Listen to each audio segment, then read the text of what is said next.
moment as we begin with Kriya. Judaism has, of course, a deep tradition of tearing a garment the moment that we hear of a loved one's passing, and Dodi will do that now.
Ladies and gentlemen, please kindly find your seats.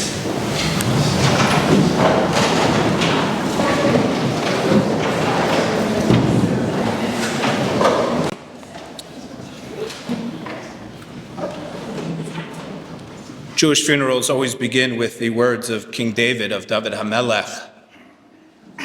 Not only a king of Israel, but a person of Israel, a person who felt the ups and downs of the individuals of Israel. He wasn't someone who stayed distant from people, but someone who was together in their sorrows and in their triumphs. And so he composes the book of Psalms, the book of Tehillim, both in his days of exasperation as well as in the days of utter joy.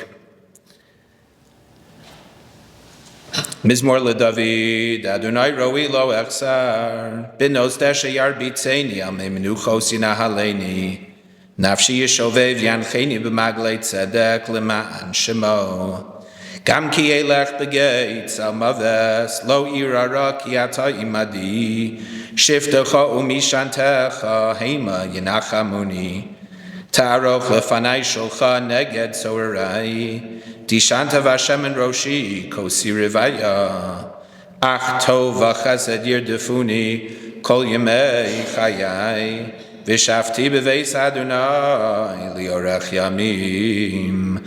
Song of David, the Lord is my shepherd, I shall not lack. God causes me to lie down in lush pastures. He leads me beside tranquil waters. God restores my soul. He guides me in righteous paths for his name's sake. Though I walk through the valley of the shadow of death, I will fear no evil, for you are with me. Your scepter and staff, they comfort me. You prepare a table before me in full view of my adversaries. You've anointed my head with oil, my cup overflows. May only goodness and kindness pursue me all the days of my life, and I shall dwell in the house of the Lord for length of days. Come together this afternoon to mark the passing of a very special individual, a man who meant a great deal to so many, Mr. Tommy Jagendorf, his Hebrew name Tzvi ben Yehuda Meshulam. We begin by expressing our most sincere condolences to Tommy's wife, Dodi. Two of you enjoyed a beautiful life together. You were each other's entire world.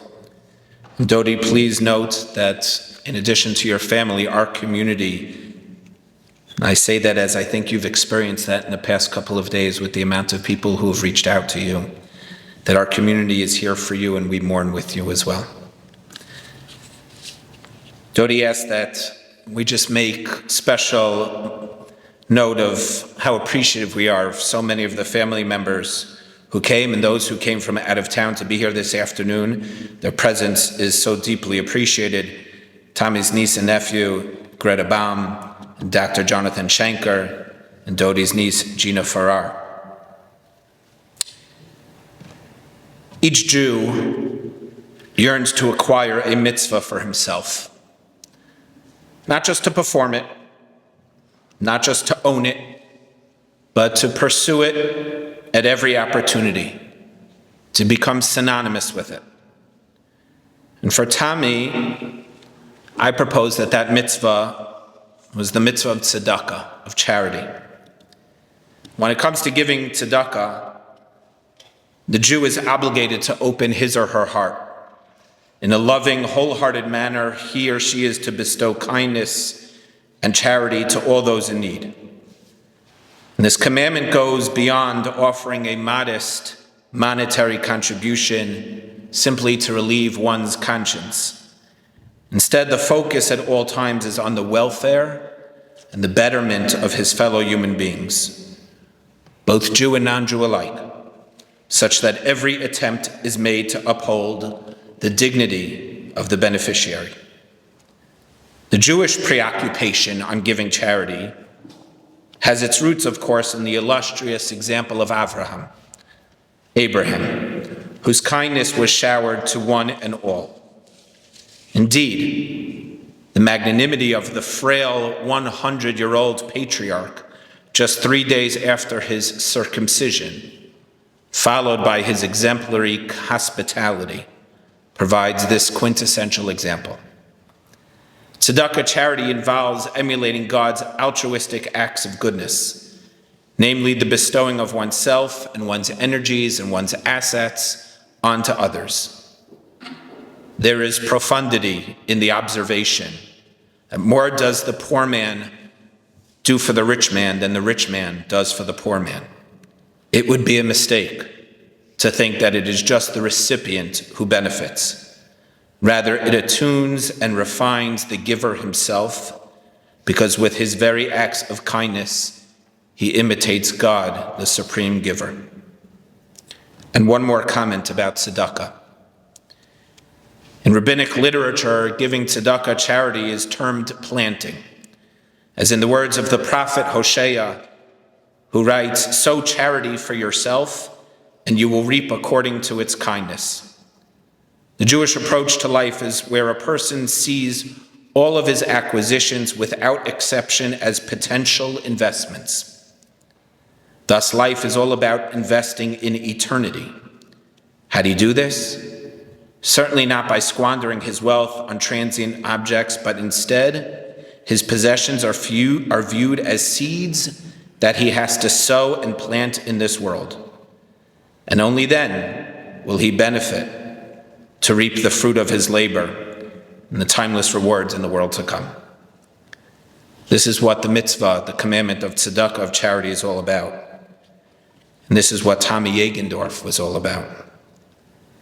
The way that he gave, the anonymity that he gave in, the smile that he gave it with. This is all part of the illustrious legacy that Tommy has sowed for himself. When a man has friends, that's oftentimes the greatest impact that he can make on people. And Tommy certainly had friends. Tommy and Dodie's relationship with Mr. Mike McKay is like that of an adopted son. And so we'll ask him to speak today. In addition, his friends, Mr. David Cooper and Mr. Mark Hanover, will share reflections as well. And his nephew, Mr. Marcus Santi, will also have an opportunity to eulogize him. We'll start with David Cooper, to be followed by Mark Hanover, Mark Santi, and then lastly, Mike McKay.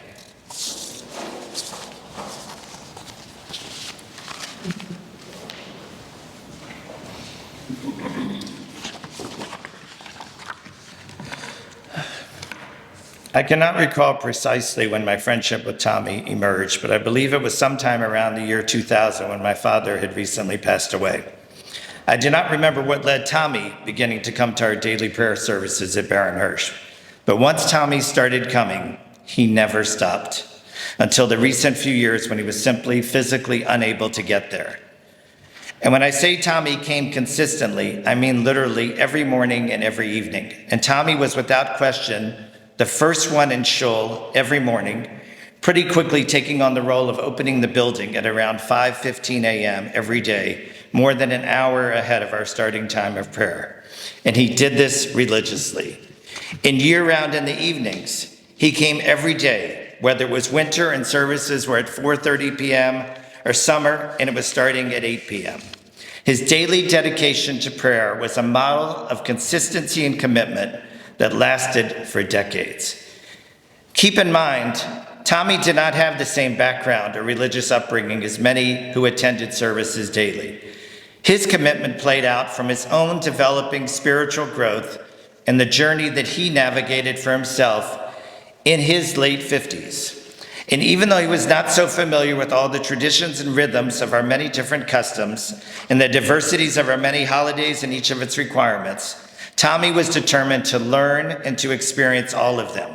From the seasonal prayers that we would add around the high holidays called slichot, that added about 30 minutes of everyday davening, to the fast days and their customs, to Sukkot holiday with its arba minim, the 4 species we would bring and use during davening. Tommy wanted to be and was very much a part of it all. But he did it his way, in the back of the room, quietly following and participating in all of the ritual.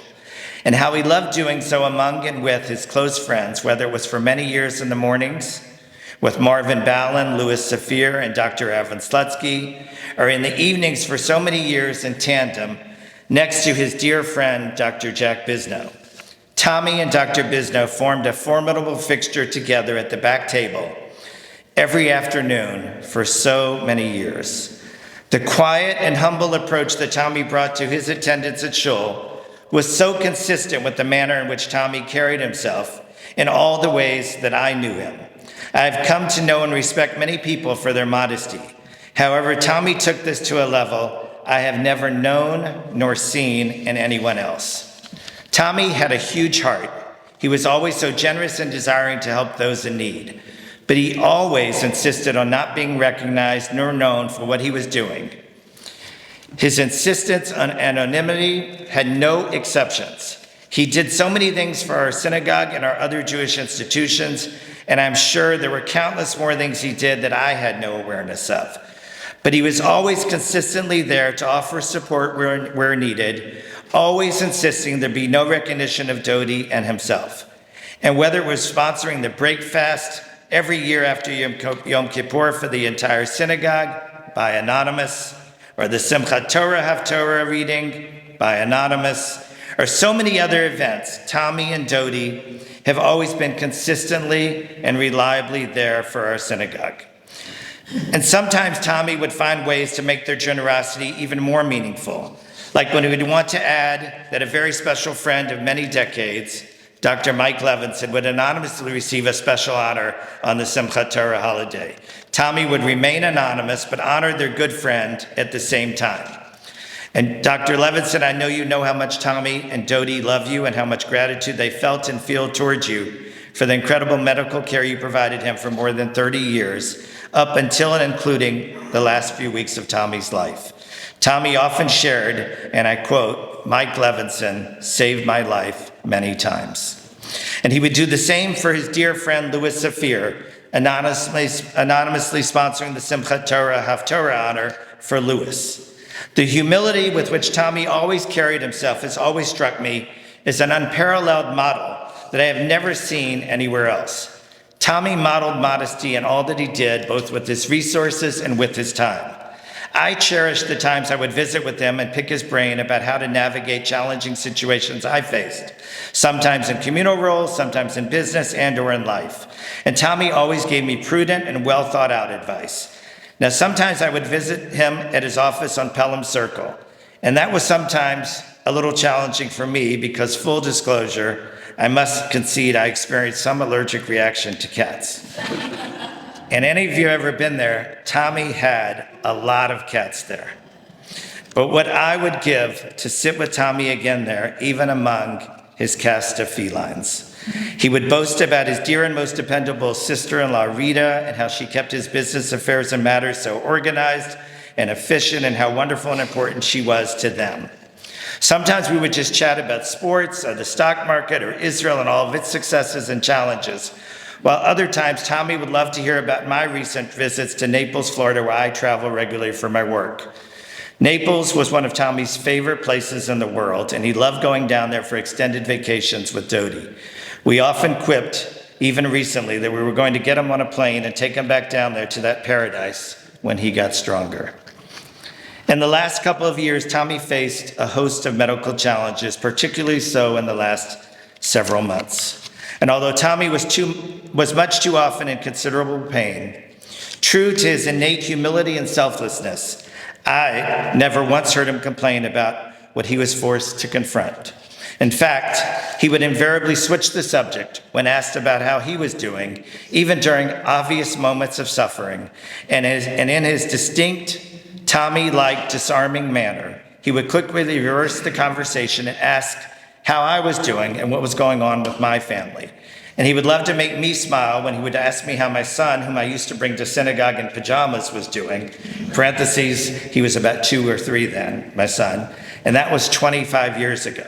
So Tommy had very fond memories of that too. I will never forget my last moments with Tommy last week on Tuesday when I visited him at his home. He was extremely weak and uncomfortable, agitated by the discomfort. But as he tightly clenched my hand, he still clearly uttered these words, "Thank you for coming to see me." That was Tommy. Last and most important, I want to say to you, Dodie, you were so very much the center and the rock of Tommy's universe. You were his everything and the true love of his life for a beautiful 56 plus years of a wonderful marriage. He constantly told me how much he loved you and how you took such incredible and gentle care of him, which I was privileged to sometimes get my small window to see as well. You truly extended his life and made sure he had every comfort available and possible during these last few very difficult months. And although I only had those small opportunities at seeing how challenging this has been for you, I know that you were what kept Tommy going against such difficult medical circumstances and challenges. You kept your head firmly up and you stayed so strong for Tommy every single day. Please be proud and resolute in knowing you did absolutely everything possible for Tommy and cherish the sentiment that Tommy knew that to be so true. I will forever cherish my memories of Tommy, Tzvi ben Yehuda Meshulam, and may his memory be a blessing.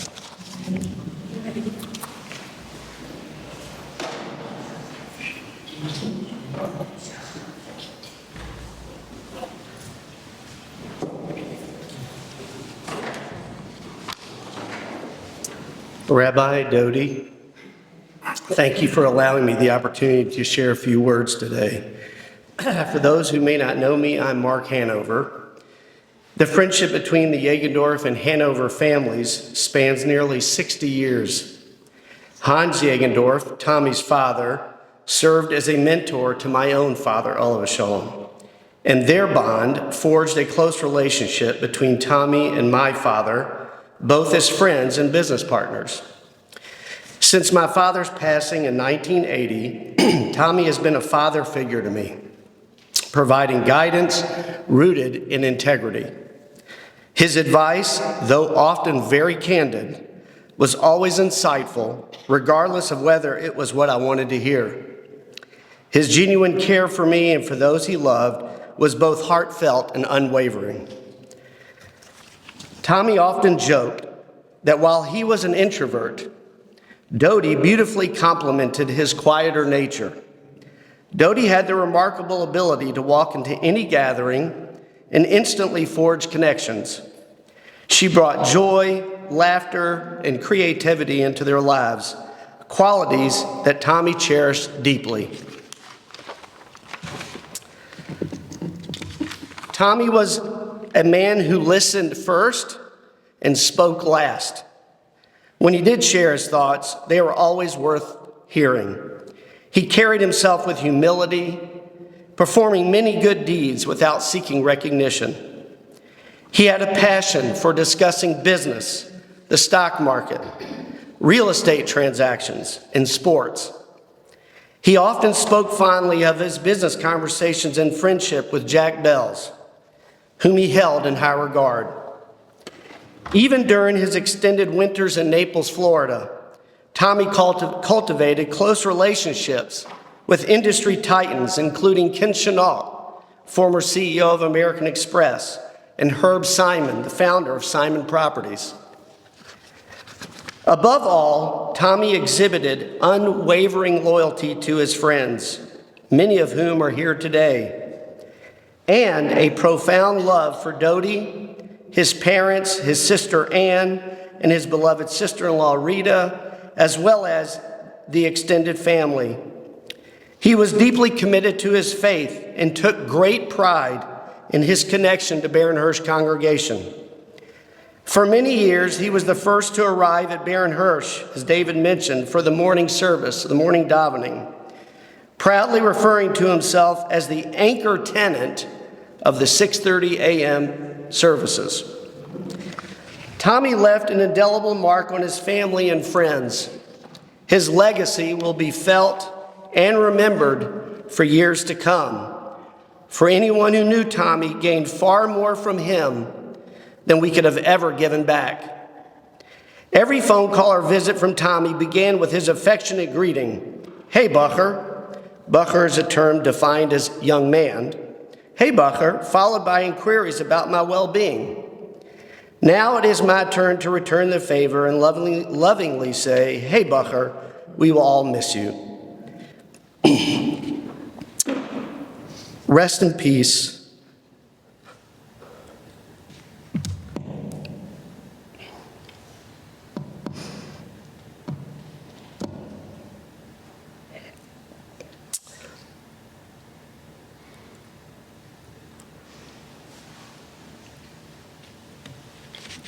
And may your soul be bound in the bond of life.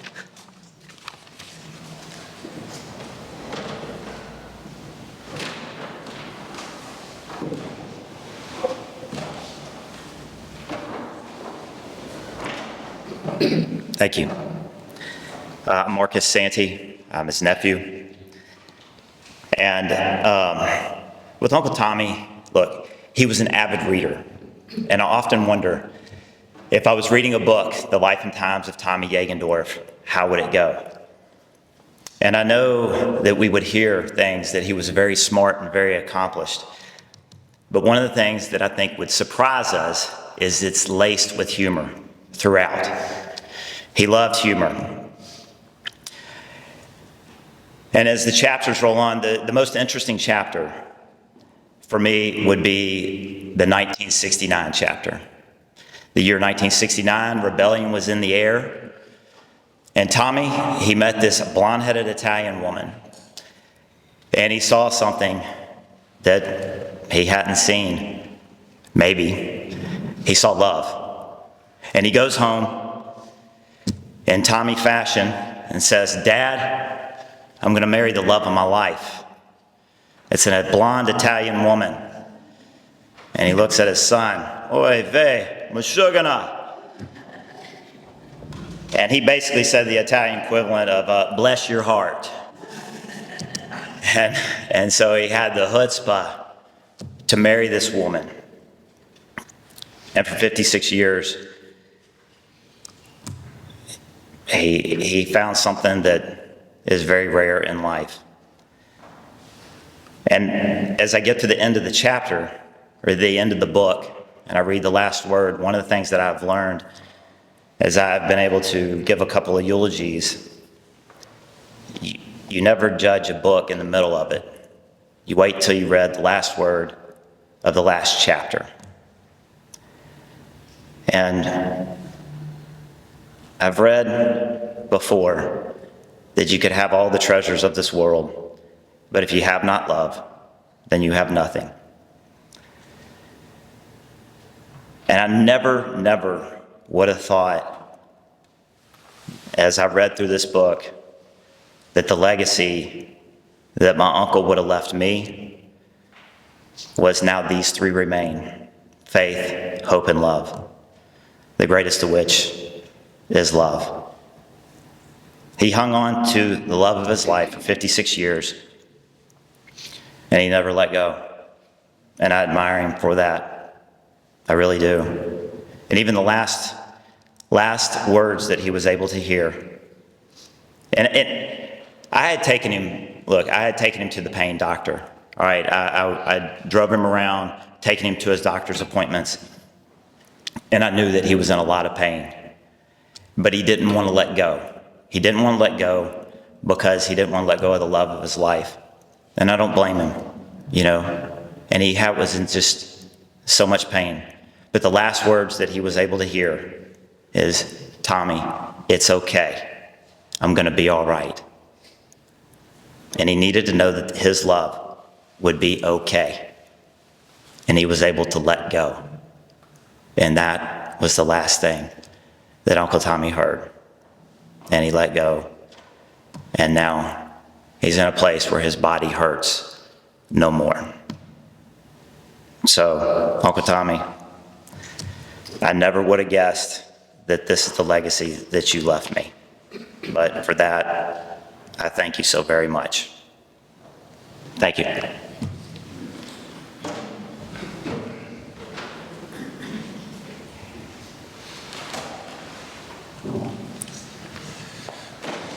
Thank you, Rob. Thank you all for coming first. My name is Mike McKay. There are people you meet in life, and there are people you remember, and then there are people who quietly and permanently change the course of who you become. Tommy Jagendorf was that man for me. Since 1982, Tommy and Dodie have been my people, my constants, my proof that loyalty and love don't age, don't weaken, and don't fade. In 1982, they took in a stranger and made him family. I was a broke, out-of-state defensive tackle for the Memphis Tigers with more dreams than dollars. And yet somehow Tommy always made sure that I had what I needed. A little cash, clothes, shoes, and the kind of freedom that came with knowing someone always had my back. He gave without keeping score. He cared without condition. He showed up again and again. Not loudly, not for recognition, but because that's who he was. Excuse me. Tommy taught me something most people never learn. That generosity isn't about giving. It's about being there, being present, about consistency, and about staying. And he stayed. Tommy was one of the toughest human beings I've ever known. But that statistic doesn't tell the story. The real measure of his strength was what he endured the last few years, and especially the last few weeks. The pain, the complications, the daily battles, most of us couldn't imagine, let alone tolerate.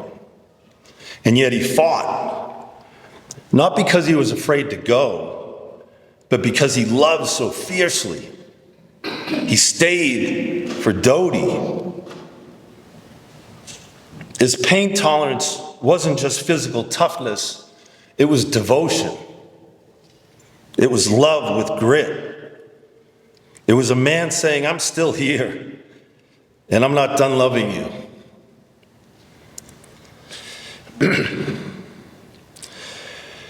There should be a movie made about these two. High school sweethearts, a young Dodie asking for a ride on the back of Tommy's motorcycle, and on that day, finding her forever love. A moment that quietly marked the beginning of a lifetime. Together for almost 60 years. Theirs is a love story built on loyalty, shared joy, endurance, and showing up when it was the hardest. Dodie, you are one of the bravest, most loving humans I know. To see you in action, the unrelenting presence, compassion, and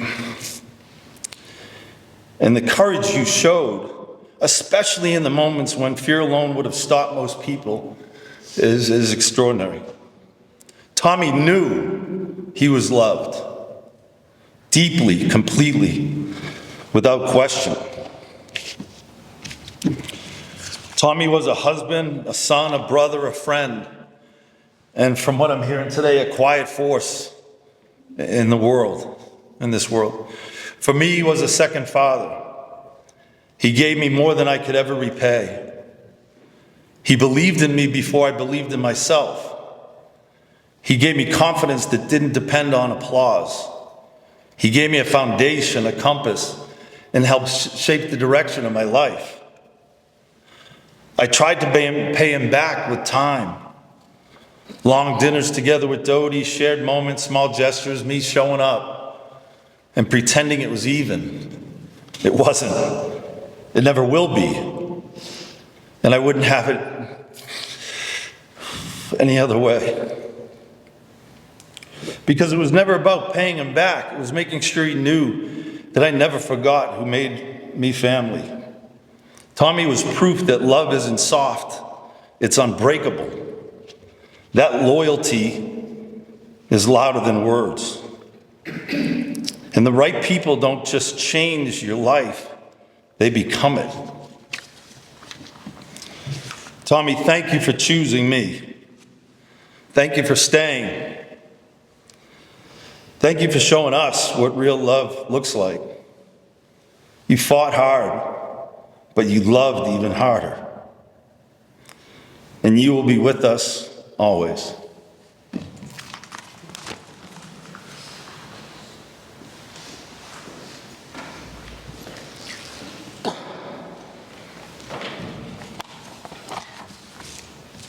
Mike, Marcus, Mark, and David, thank you so much for those beautiful, heartfelt, poignant remarks, capturing the essence of a beautiful man. Born August 15, 1943, here in Memphis to Hans and Greta Jagendorf, Tommy attended Christian Brothers High School before studying in Tulane University for a year. His time there was cut short. He returned to Memphis when his mother's breast cancer ailment required him to come home. At that point, he attended what was then known as Southwestern University, now known as Rhodes, before he would go off to the University of Memphis Law School, where Tommy became a very successful criminal lawyer. Dodie tells it that he was such good friends with the district attorney at the time, Mr. Ray Baker, that his relationship with Ray would allow him to make very good deals for his clients. Hence his success. Some of Tommy's best loves were watching Dodie's father play bocce, and of course, University of Memphis football. He was a booster. And it was also clear that Baron Hirsch was a deep love of his. His contributions to the synagogue are so many to behold, and just a few that I know of. The annual Yizkor book. That's the book that we highlight those who have passed over the past year, and their stories and their contributions. That Yizkor book has been sponsored by the Jagendorfs and Hanover family for the past many years, and it befits Tommy's love of people. To think that this year's book will include his name, the irony speaks for itself. And just this past year, he and Dodie sponsored one of the new paroches. Paroches is the Hebrew term for a curtain that adorns the Aron Kodesh, the Holy Ark in a synagogue. And was his manner, he sponsored it in memory of his own parents.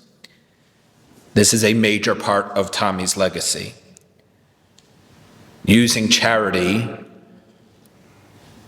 not for his own renown or his own reputation, but using charity so that he can honor his parents. Rabbi David Safir includes himself as one of the students of Tommy's, so he asked if we could share his own thoughts. He writes, I want to share a few thoughts about Tommy. I was privileged to know him for close to 25 years. I first met Tommy when I was still in high school. It was a summer night, and he had come into shul to say Kaddish. He wasn't a regular yet.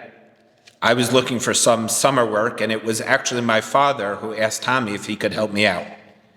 Without making a big deal of it, Tommy arranged a job for me. At the time, it felt just like a summer job.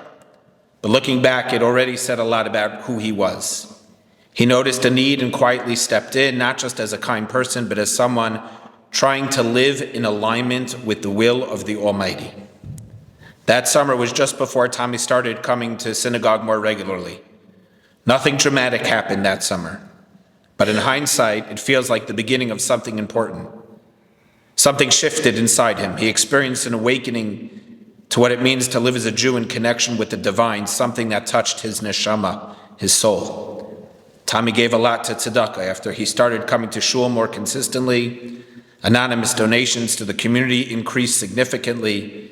It was widely said that Tommy was behind them, though I never heard it verified. Either way, generosity was a part of who he was.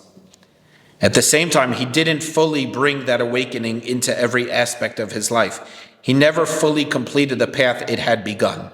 And that's not a criticism, it's just the truth. Each person has their challenges, their path, their pace. But when Tommy clearly carried was an inner recognition of truth, a sincere awareness of the divine that stayed with him quietly and faithfully over the years. Because the Almighty God does not measure what we do, he sees what we recognize as true, what we internalize, what we carry inside. That inner awareness is not the destination, but it was a real beginning, and beginnings matter. Tommy was in shul every morning so consistently that he became the one who opened the building day after day. Before most of us were awake, he was there unlocking the doors, preparing the space for davening. He didn't give speeches. He didn't seek attention. He simply showed up. He was there day after day. And it reminds us how much growth depends on being noticed, invited, and gently drawn closer.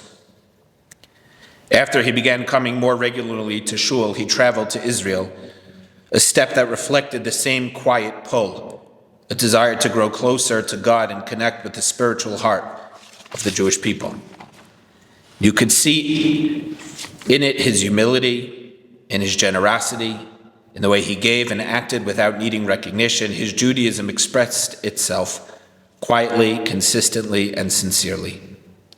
Tommy had a deep respect for rabbis. Over the years, I noticed how he addressed me differently. First boy, boychik, or bachar, as Mark said, and later rabbi, with the occasional bachar thrown in as a nod to the past.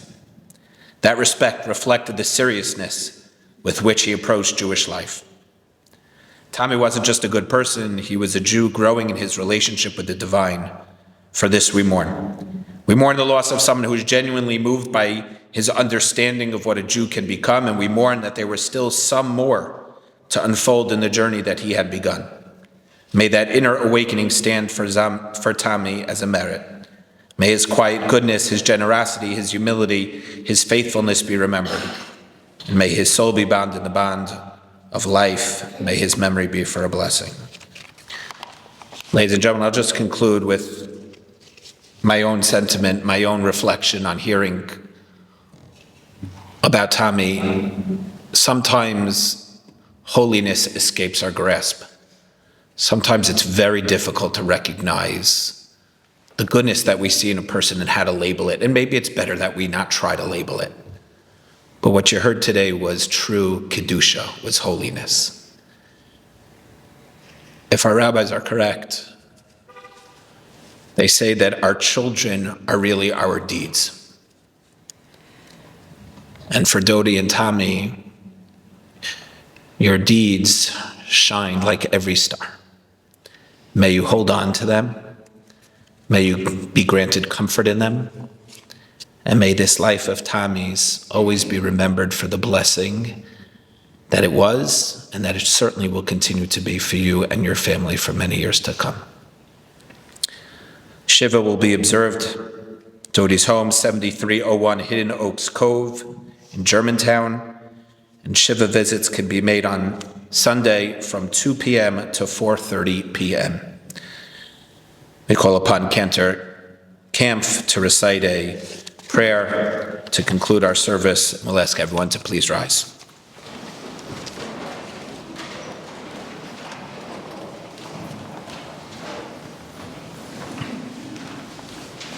מכתם לדוד, שומרני אל, כי חסיסי בך. אומרת לאדוני, אדוני אתה, טוב עשי בלה לך. לקדושים אשר בארץ המה, וידירי כוכב צבאם. ירבו עצמוסם אחר מהרו, בלסיך נזקיהם מדם, ובלס אשמוסם על שפוסי. אדוני מנס חלקי וחוסי, אתה תומך גורלי. חבלים נפלו לי בנימים, אף נחלס שופרה עלי. אברך את אדוני אשר יעצני, אף לילות ייסוני חיליוסי. שיביסי אדוני לנגדי סמיד,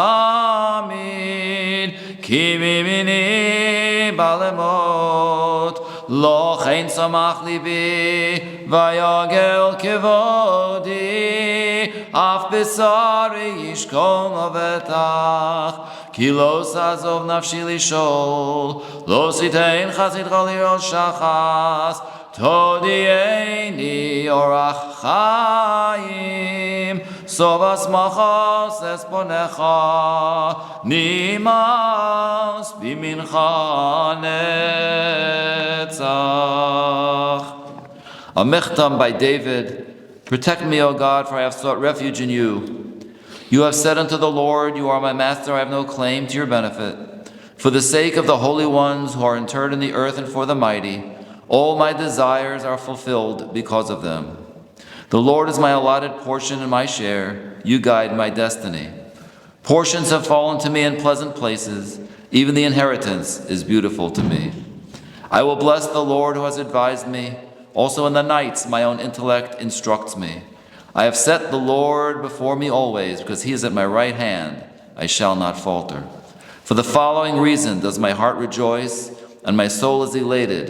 My flesh, too, rests in confidence. Because you will not abandon my soul to the grave. You will not allow your devout one to witness destruction. You will make known to me the path of life, the fullness of joys in your presence, the delights that are in your right hand for eternity. Ask the pallbearers to come forward and lead us out towards the grave, to be followed closely behind by family and friends.